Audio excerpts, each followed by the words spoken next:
everyone to Daf Yomi 1 week at a time, Masachet Yevamot. This is our 8th class, and today we are going to be reviewing Daf 51 through 57. I just want to take a moment to recognize, at least here in Israel already, it is Yom HaZikaron. It is Memorial Day for fallen soldiers, people who have given their lives for the state of Israel, and may their memory be remembered. May we find strength and support those who are in mourning, and really just wishing everyone strength and inspiration and meaning on this very emotional day. And Bezrat Hashem, tomorrow night we will be starting Yom HaAtzmaut. And yes, Zohar mentioned also victims of terror attack as well are mourned on this day as well. So thank you, yes. And then tomorrow night we will begin celebrating Yom HaAtzmaut, Israel's Independence Day. This is a very, I would say, emotional whirlwind kind of time period, definitely here in Israel, but I think throughout the world for the Jewish people. So with that, we are going to begin. We are in the middle of the 5th chapter. This is a relatively short chapter in Masachet Yevamot, and we ended off last week with basically all the Mishnayot of the Perek, and we discussed the concept of we understand Yibum. We understand Chalitza, right? Either they get together or they separate. But we added 2 other things that one can do. One is Maamar, which we have discussed previously, but we discussed it last week as the initial step towards Yibum. So it's like a betrothal towards Yibum.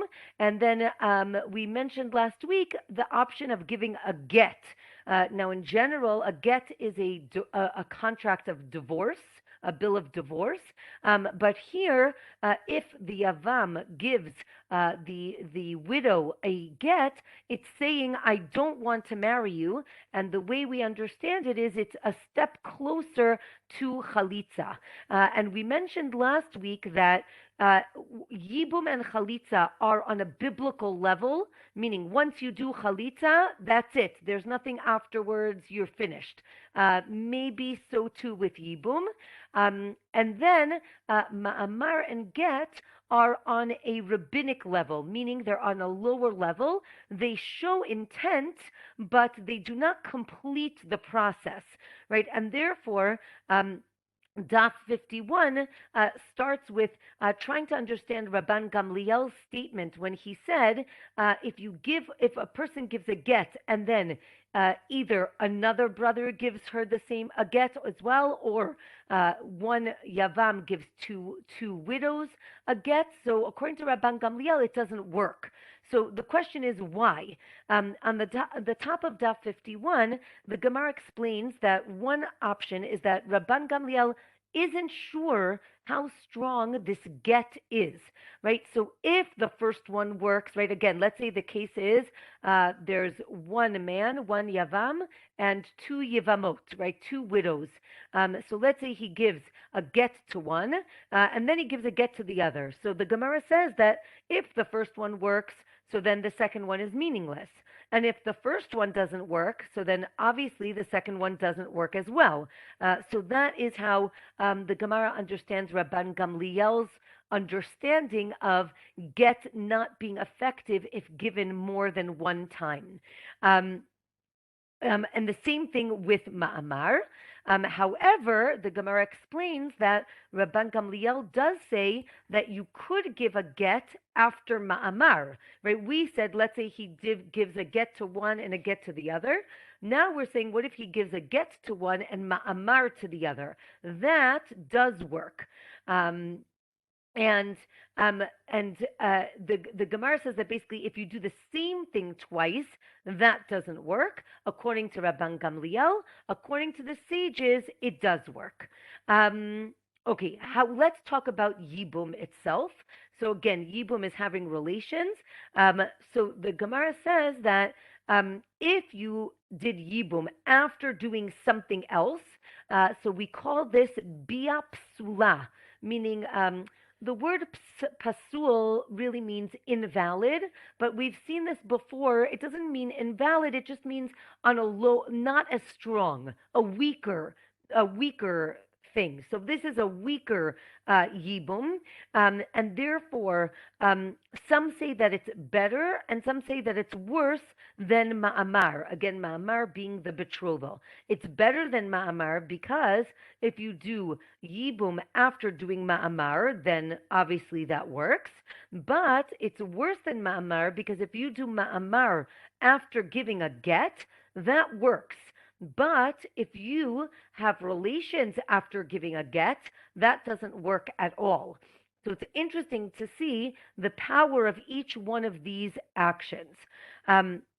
The Gemara then says, let's say I have two co-wives, right? Two Yevamot and one man, one Yavam.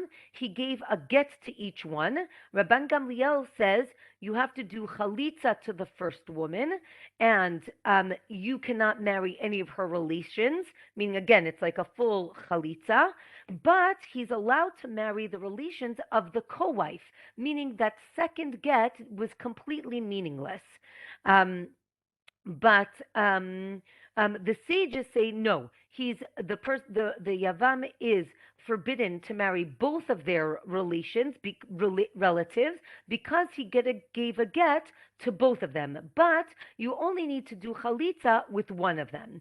And the Gemara says it's the same with if there are two brothers and one Yivama, right? Each brother gave the same woman a get, so only one has to do chalitza, not both. Again, let's say two women, one man. They did ma'amar. He did ma'amar to both of them.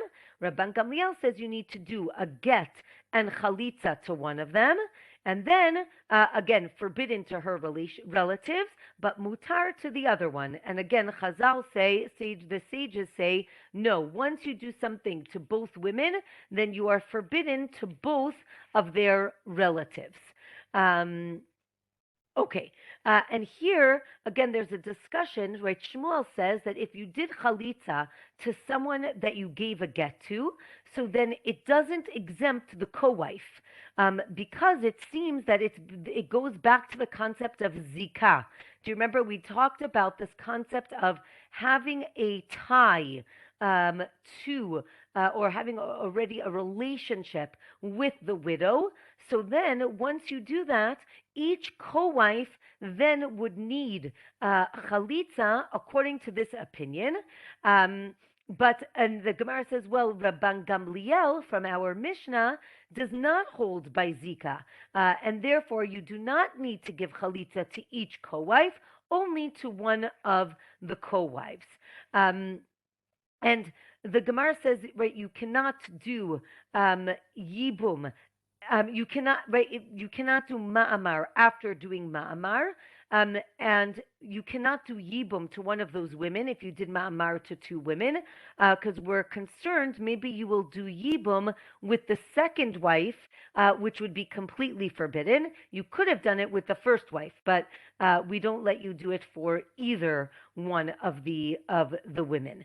From here, the Gemara discusses that many sages say that ma'amar is a full acquisition, right? Remember, we were saying how ma'amar is a lower level, a rabbinic betrothal, but we see that it's actually a difference of opinion, and there are several sages that say, no, it's a full acquisition, right? So Beit Shammai says this, so does Rabbi Shimon, so does Ben Azai, and the Gemara goes through all the cases where it shows that the ma'amar is seen as full definitely full intent, but even more than that, almost like a full kinyan, a full acquisition. Um, and Ben Azai says this as well, and Rabbi Nehemiah says it as well.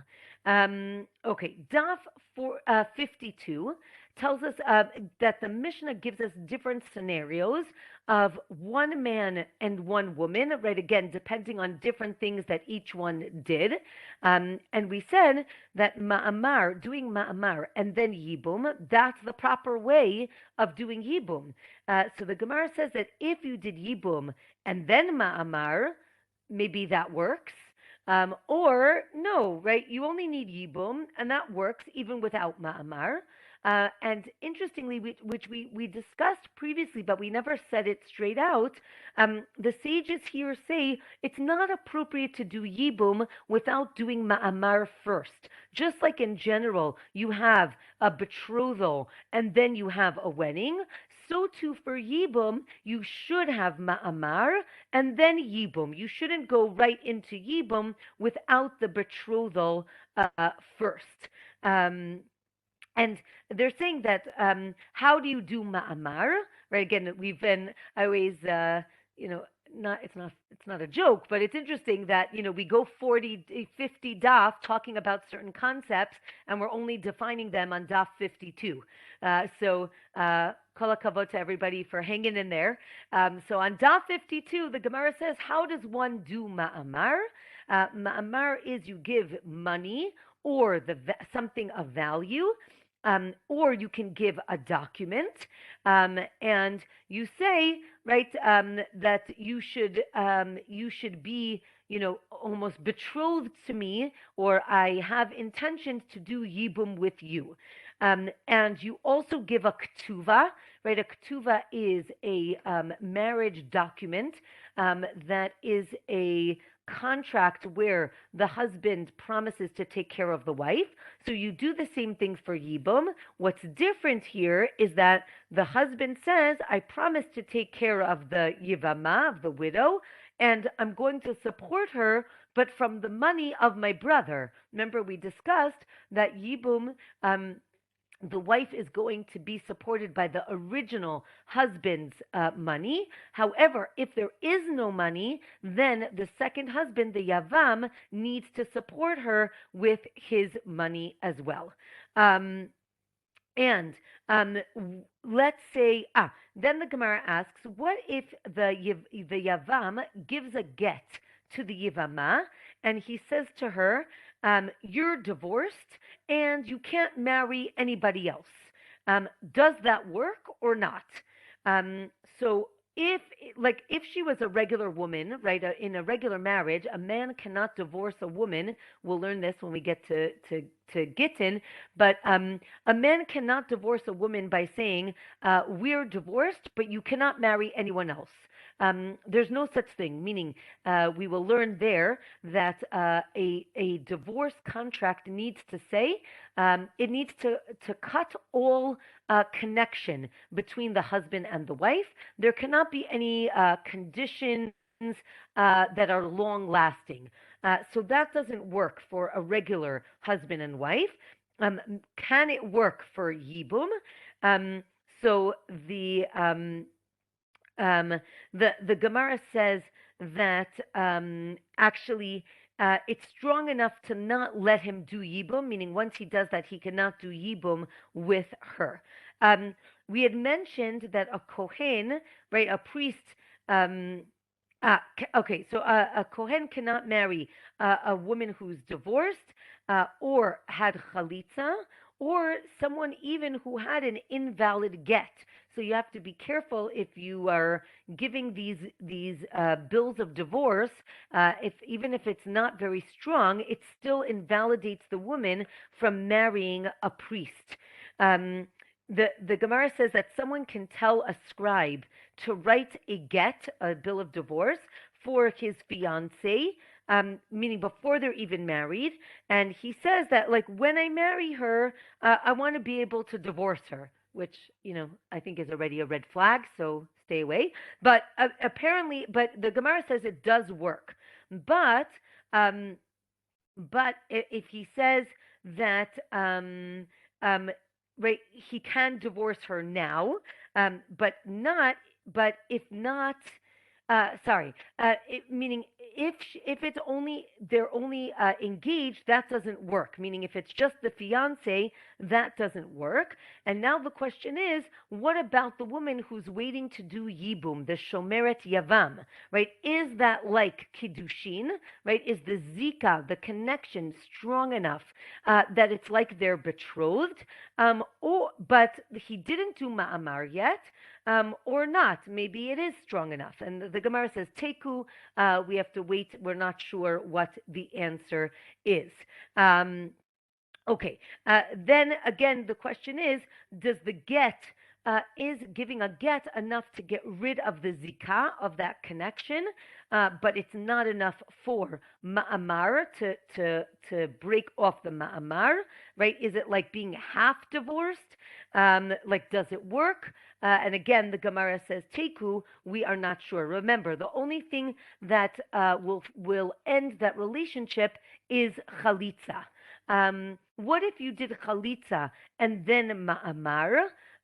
So again, right? You said no, and then you said, "Oh no, let's maybe let's get married," right? So the Gemara says that doesn't work according to Rabbi Akiva. The sages say it does work. Rabbi Akiva says that if you give a get to the Yevamah, you can't ever marry her. Meaning, once you give a get, it's as if you're on the process of doing chalitza, and therefore you can't change your mind. Rebbe says it depends on the intent of ma'amar, right? If you're doing ma'amar for kiddushin, to betroth her, or you're doing it for to do yibum. And here it seems that there's a difference in intent for ma'amar. And again, as I mentioned, right, you need chalitza. That's the only thing that's going to break up this bond. Okay, Daf 53 tells us, Rebbe says that it doesn't work, again, if there's ma'amar, it doesn't work if there's chalitza. Again, the sages say it does. And there's actually a machloket about what's called chalitza psula. Right, again, here's the word psula again, meaning not invalid, but on a lower level, less strong, like a weaker chalitza, right? So if you did a certain action, let's say you did ma'amar, and then you did chalitza, that chalitza is called chalitza psula, because, and now I don't really understand your intention. Do you really want to do chalitza? Do you not want to do chalitza? So some say that it's strong enough, like regular chalitza. Others say it's not. Some say it doesn't even work at all. And therefore you have to be very careful where it is in the process of this relationship. So again, the Gemara tells us that if you gave a get to each one of the women, then you need to do chalitza to each one, right? Because again, you created some sort of bond with each woman, therefore you need to do chalitza with each one. Or the other option is no, you only have to do chalitza to one woman, and the other women are exempt. As we mentioned last week, the last opinion was that once you do chalitza, according to Rabbi Yochanan, then all of them are asur, and it changes the relationship between the yavam and the yivamah. And according to Reish Lakish, then the question is, what's the prohibition in this relationship? Is it just a negative prohibition, a lav, or is it the same prohibition, karet, right, a very severe prohibition like it was beforehand? And again, if you did all four things, right, get, ma'amar, yibum, and chalitza, the Mishnah taught us that once you do chalitza, there's nothing afterwards, meaning that's the end of the line. If you do yibum at the beginning, so like the first thing, if you do yibum, then that's it. They're married. It doesn't matter what you do afterwards. It doesn't count. But if the yibum is in the middle or in the end, so then you do need to do something else, probably chalitza, after what you did. Okay, and with that, we finish the fifth chapter of Masechet Yevamot. Okay, we are now going to start the sixth chapter. This chapter is quite explicit, so I'm just going to teach it. But basically, we are going to, um, as with anything in the Gemara, we want to understand all the parameters of every concept that we're discussing. And here, the Mishnah starts in chapter 6, discussing Yibum, right? And the act of Yibum is having relations with a woman. And we are going to now define what does it mean to have relations, right? In Hebrew, it's called bi'ah, bi'ah, right? The sexual act. How do you define that? What are the parameters? So yes, all young children should leave the room. Okay. Okay. So the Mishnah tells us on Daf 53 that a man who has relations with the Yevama, whether it's with intention or not, we'll discuss what that means, with consent or not. We did see this before, but either way, it is considered Yibum. And also, if it's just the beginning of penetration or full penetration, all of this is considered yibum, and it is as if it is done completely, and they are seen as now married. So too with any of the arayot, of the forbidden relationships.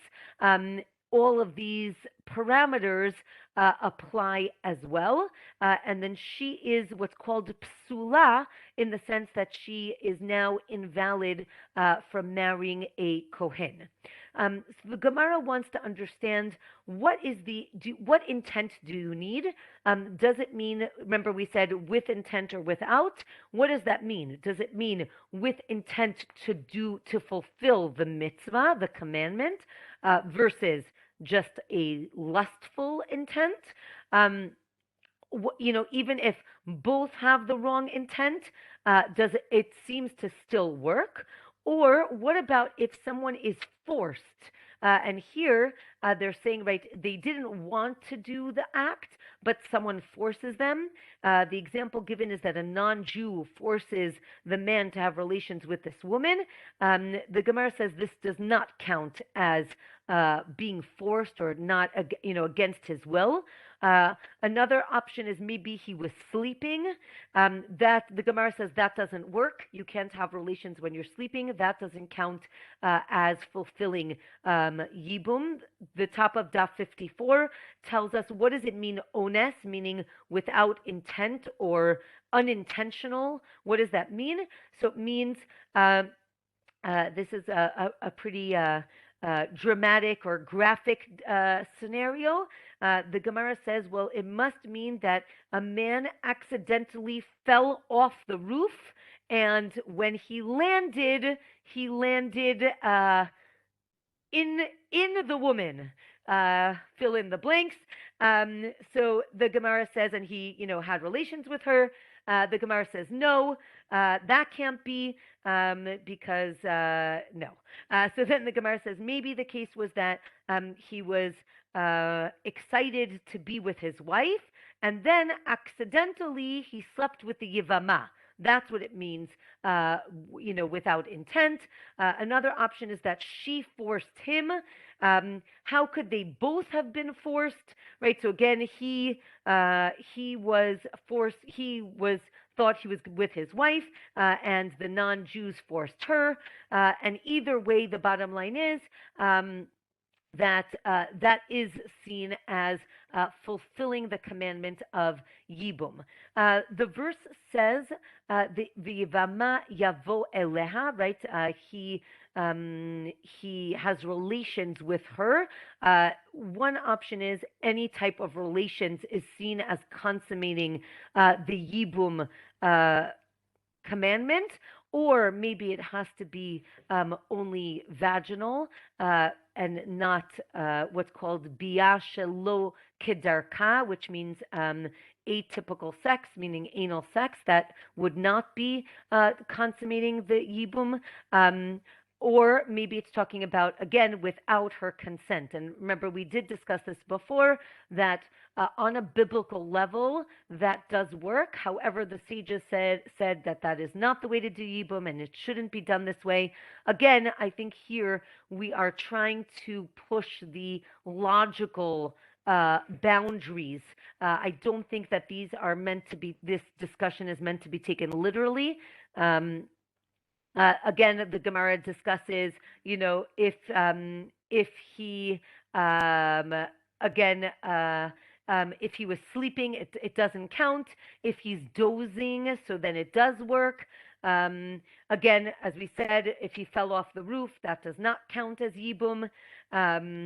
Okay, from here, we're going to get into a lengthy discussion about the concept. In Hebrew, it's called ha'ara. Ha'ara means partial penetration of the member. And the question is this considered bia? Is this considered relations in the sense of did they fulfill yibum, the act of yibum, or not?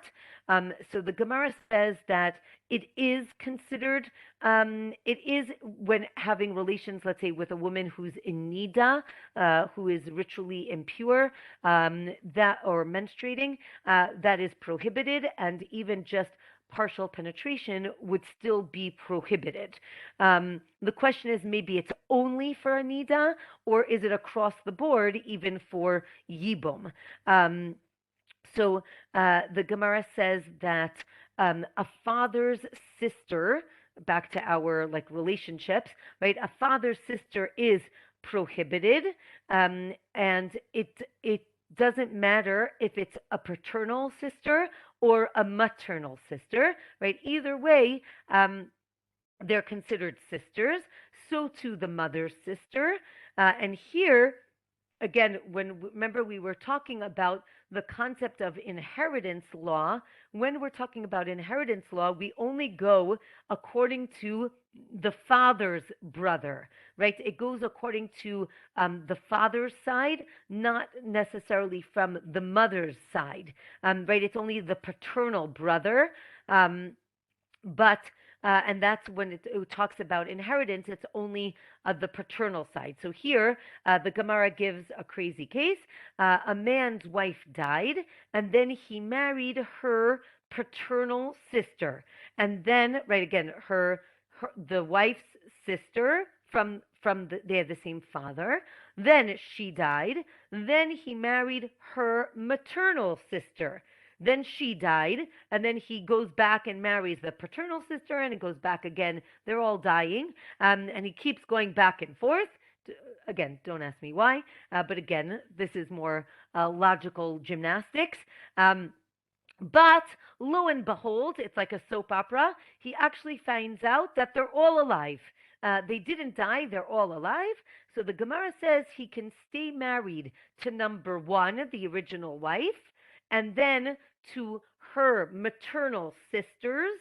Those are all okay because the prohibition is only via paternal sisters. So he cannot stay married to number 2 and 4, only to number 1, 3, and 5. And therefore he would be, again, exempt from Yibum. But if the first one did die, so then now he could be married to the first sister that he marries, and then he can be married to her maternal sisters, but not to the paternal sisters. That was just to remind you about all those relationships. We haven't had a class about those relationships in a while, so just to make sure you're still awake.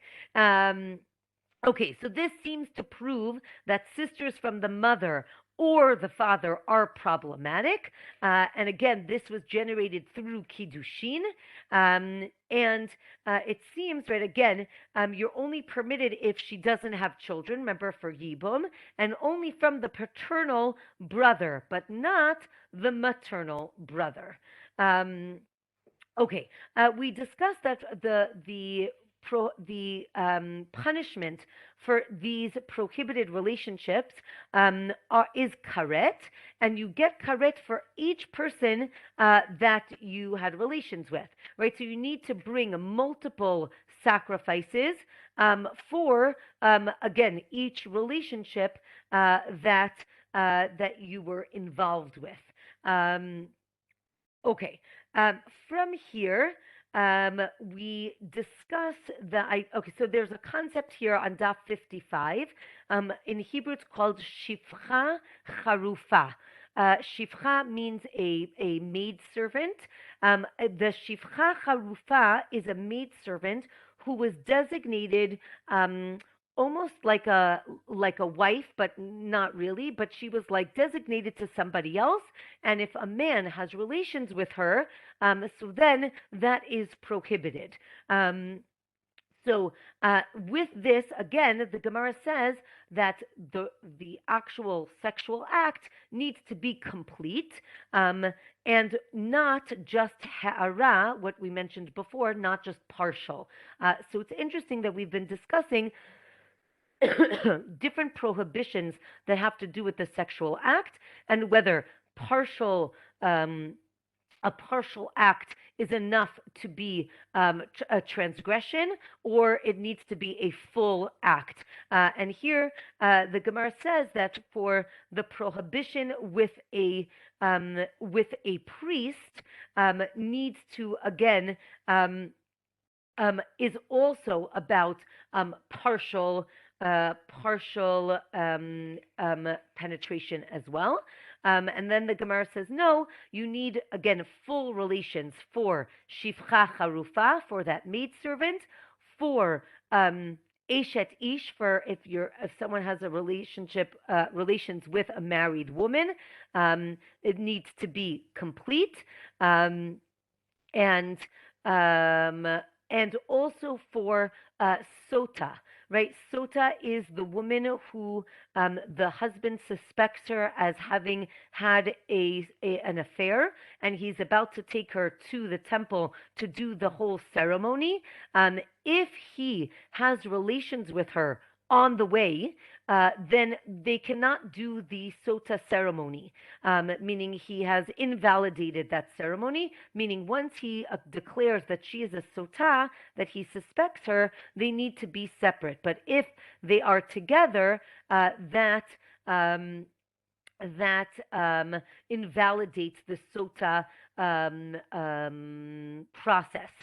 Again, here the Gemara discusses what kind of relations did they have, right?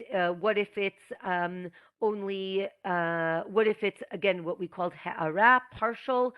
What if it's just something called Nishika, which means there's contact, but there's no penetration?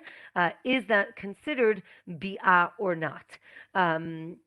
And the Gemara says that on Daf 56, Nishika, that just like a contact without penetration, that does not count. That is not seen as having relations.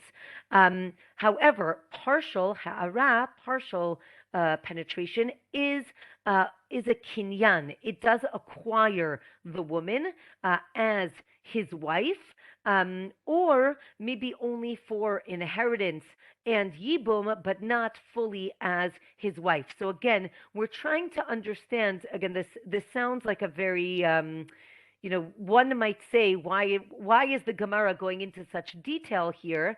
And I think really the understanding here is to try to understand the parameters of this relationship. And if it's only partial and not full, is it seen as a complete process or not? Okay, and we're going to take it even further, right? What if she was married to Ruvain and then he died, and now Shimon does ha'ara, meaning there's partial penetration, not full. She can continue eating truma if there are priests, so she can eat truma. And then the question is she seen? Right? Maybe she was only betrothed to Ruvain, and then ha'ara is like full relations, and it's okay, or maybe not. Um, right? Meaning, the question is, what if the woman is betrothed to a kohen? Again, so just it's important to understand. The people of Israel cannot eat truma, right? Truma was produce that was given as a tithe, as a gift to the priests. It had special sanctity, and priests are allowed to eat the truma, no one else. Now, let's say a woman who is from another shevet, another tribe, marries a priest, marries a kohen. Once they're married, she is now allowed to eat truma. Um, so now, right, the way it's seen, like in Jewish law, is he provides for her the truma. Okay, so now here is the case. What if a woman is betrothed to a priest, and then he becomes deaf? So if he becomes deaf, we'll learn this in Kiddushin, when they get married, it's only they're only married on a rabbinic law level, not on a biblical level, because in those days, a deaf person really couldn't communicate. They're seen as someone who doesn't have full mental capabilities, and therefore they can't really do, they cannot marry someone on a biblical level. It's only on a rabbinic level. And therefore, then when they get married, this deaf priest and the woman, she cannot eat truma because she's not biblically married to him. And then if he dies, and let's say her yavam, meaning his brother, is also deaf, so it seems that she can eat truma now. So the Gemara says, whoa, wait a minute, Yibum is stronger? How does that work?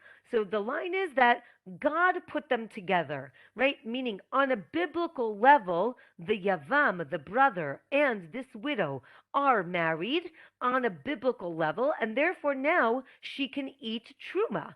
Shmuel reads this differently, and he says, no, what's the case? He married her, the original Ruvain, the original priest married her, and then he became deaf.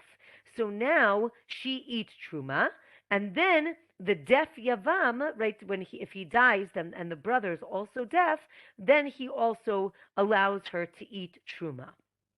Or, says the Gemara, everyone agrees that that she doesn't eat if she was only betrothed to the brother from the beginning, right? Meaning they were never married. The machloket is if they were married, right? Rav says that she eats because she ate from the husband, right? Again, once they're married, she can eat truma. Shmuel says she doesn't eat because, remember we said ha'ara works for yibum, right? Again, partial penetration is a fulfillment of yibum, but not enough to make her fully married and able to eat truma. So again, right, is it considered full or just partial? So again, if the woman is betrothed to a kohen and then he becomes deaf and she marries him and then she has a son, right? That son is a kohen. Now she can eat truma because again, from the son. And if he dies, the son, then it's a machloket if she can continue eating or not. So again, right? Again, the deaf husband is not the one who's giving her the ability to eat truma. Rather, it's the child. Okay. From here, now we're going to talk about, I would say, a very difficult case, which is rape. And the Gemara says that if a man's wife is raped, she is permitted back to her husband.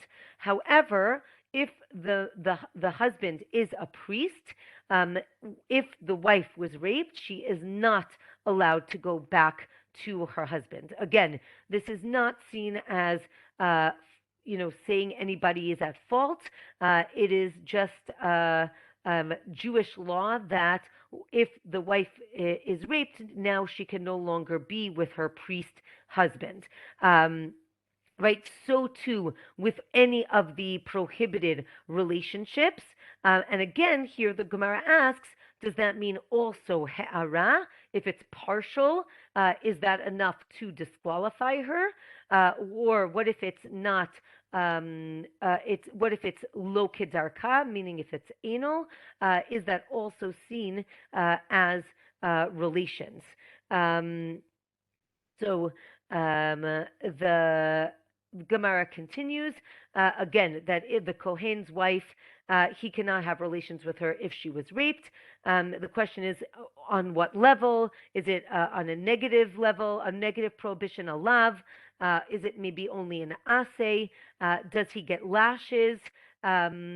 Right, because again, she's not seen as having done anything wrong because this was totally not in her control. Okay, next Mishnah at the bottom of 56. Let's say we now have prohibited relationships, right? A high priest, a Kohen Gadol with a widow, he's not allowed to marry her. A divorcee or a chalutza with a Kohen, with a priest. What if they got betrothed? So she cannot eat truma, because again, the point is that if she was the daughter of a Kohen, right? A daughter of a Kohen is allowed to eat truma, but once she gets betrothed to somebody else, now she cannot eat truma, right? So some say she can, and some say she cannot eat truma. What if they got these women of these forbidden relationships? What if now they became widowed or divorced from the forbidden relationship? So it seems that they can never go back to eating truma. But if they were only betrothed and not they were not married yet, but only betrothed, then they can go back to eating truma. The Gemara says at the bottom of 56 that if the daughter of a Kohen is betrothed to a regular man, so then she cannot eat truma, right? Therefore, it's a kal vachomer that if it's a prohibited relationship, also she shouldn't be able to eat truma, right? If it's a forbidden relationship. Excuse me. From here, the Gemara discusses a priest who is injured. It's called patsua daka.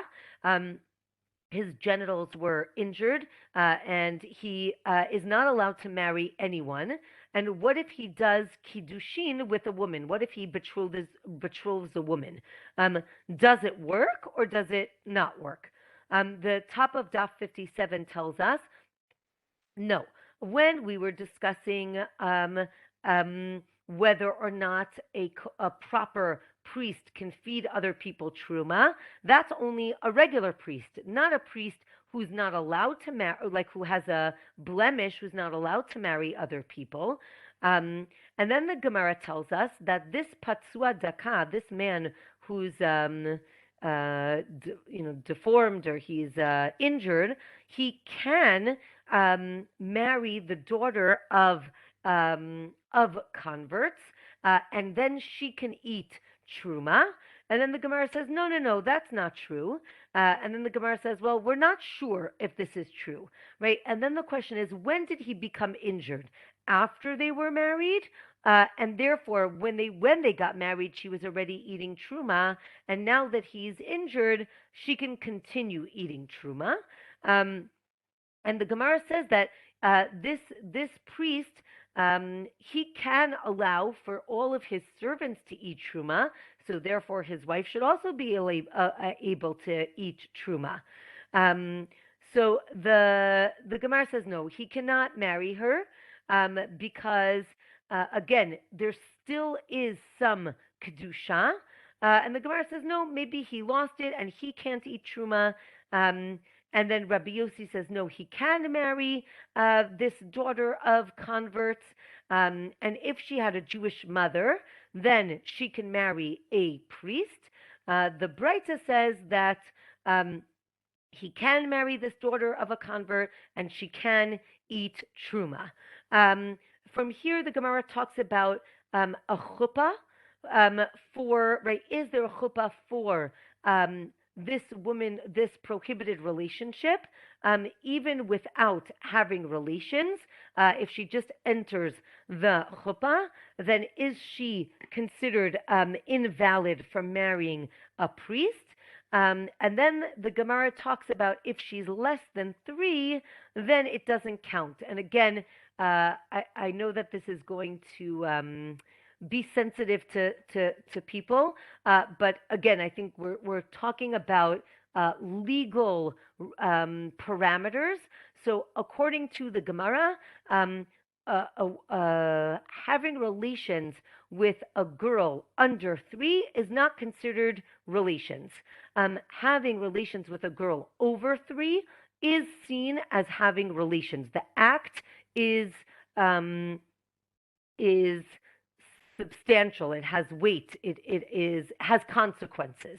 Um, Again, I think that in our modern sensitivities, these numbers are very complicated. But the Gemara later on will talk about for a boy, again, because I guess one would see him as more in the active participant.